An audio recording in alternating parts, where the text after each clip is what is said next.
नमस्कार, मैं हूं संगीता राय। पूर्वांचल एक्सप्रेस न्यूज के इस वेब पोर्टल में आपका स्वागत है। आइए देखते हैं हमारे संवाददाता राम सकल यादव की यह विशेष रिपोर्ट।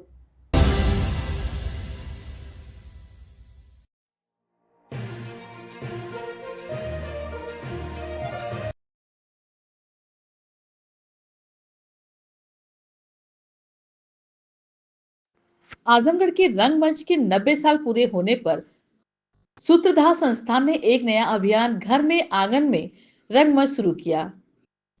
इसी अभियान के तहत आजमगढ़ के मड़िया मोहल्ले के सुमति भवन में सुषमा मुनिर्द की दो कहानियां, कभी खुद पर कभी हालात पर रोना आया और त्रिशंकु का मंचन किया गया। समाज में बढ़ते हुए लिव इन रिलेशनशिप के ऊपर आधारित इन दोनों नाटकों की कहानी का रंगमंच विधा के जनक, देश के जाने माने निर्देशक और राष्ट्रीय नाट्य विद्यालय नई दिल्ली के पूर्व निदेशक प्रोफेसर देवेंद्र राज अंकुर ने निर्देशित किया। इन दोनों नाटकों में लिविंग रिलेशनशिप के बढ़ते चलन और उनसे पैदा होने वाले कठिनाइयों का वर्णन किया गया। इन दोनों नाटकों की अभिनेता ममता पंडित और अभिषेक पंडित ने अपने सधे अभिनय से दर्शकों को भाव विभोर कर दिया।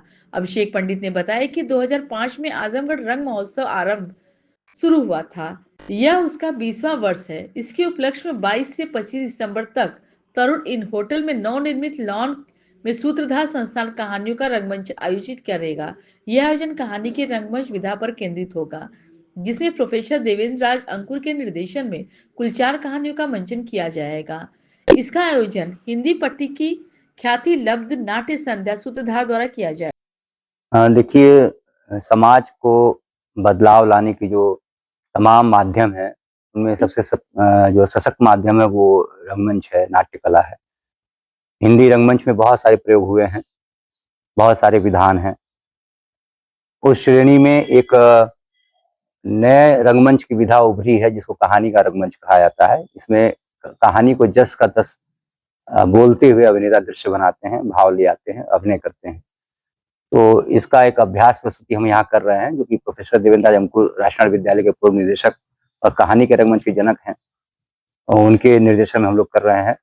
और एक नया प्रयोग किया गया, चूंकि आजमगढ़ में रंगमंच करना बहुत दुसाध्य काम है, यहाँ संसाधन उस तरह के नहीं हैं, तो यहाँ के रंगकर्मी लगातार नए प्रयोग करते रहते हैं।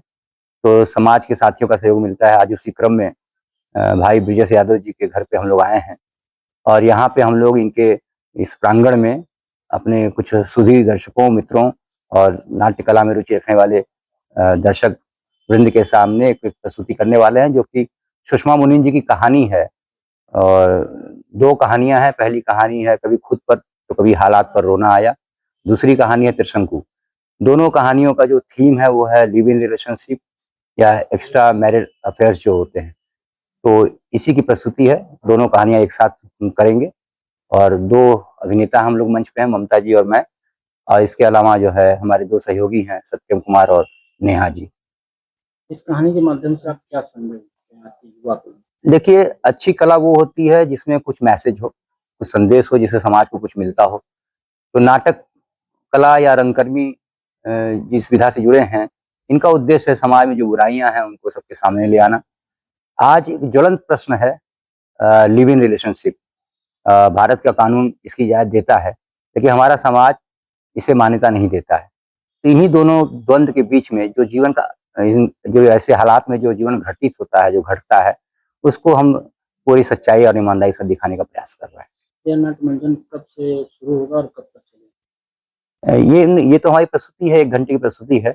अभी हम इसे 24 दिसंबर को अपने राष्ट्रीय नाट्य समारोह आजमगढ़ रंग महोत्सव, जिसे हम आरंगम के नाम से जानते हैं, जो कि इस साल 20वां साल है, उसमें इसको 24 दिसंबर को इसकी ओपनिंग करेंगे। आजमगढ़ के होटल तरुण के नवनिर्मित लॉन में यह आयोजन होने वाला है। शाम 6 बजे से प्रतिदिन चलेगा। इसके अलावा पूरे देश भर में इसकी मंचन की योजना है। आज का जो युवा है वो डिजिटल माध्यम में फेसबुक, व्हाट्सएप और इंस्टाग्राम पे जुड़ा है, तो क्या आपको लगता है कि यह कहानी लोग देखने के बाद देखेंगे? देखिए, मनुष्य चुनौती है नहीं, ये कोई बहुत विशेष चुनौती नहीं है। थोड़ा सा कुछ लगता है लोगों को।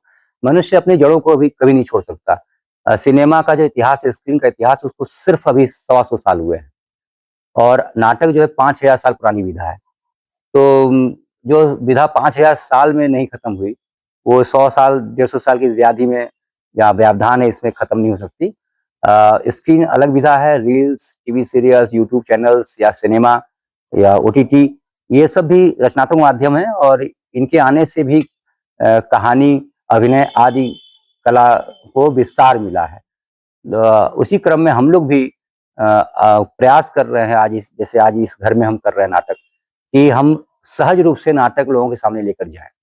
इसका डिजिटल रूप भी आएगा? नहीं, नाटक डिजिटल रूप नहीं आते, ये जीवित कला है ना, एक बार होता है और समाप्त हो जाता है, दोबारा करने के लिए फिर से प्रयास करना पड़ता है।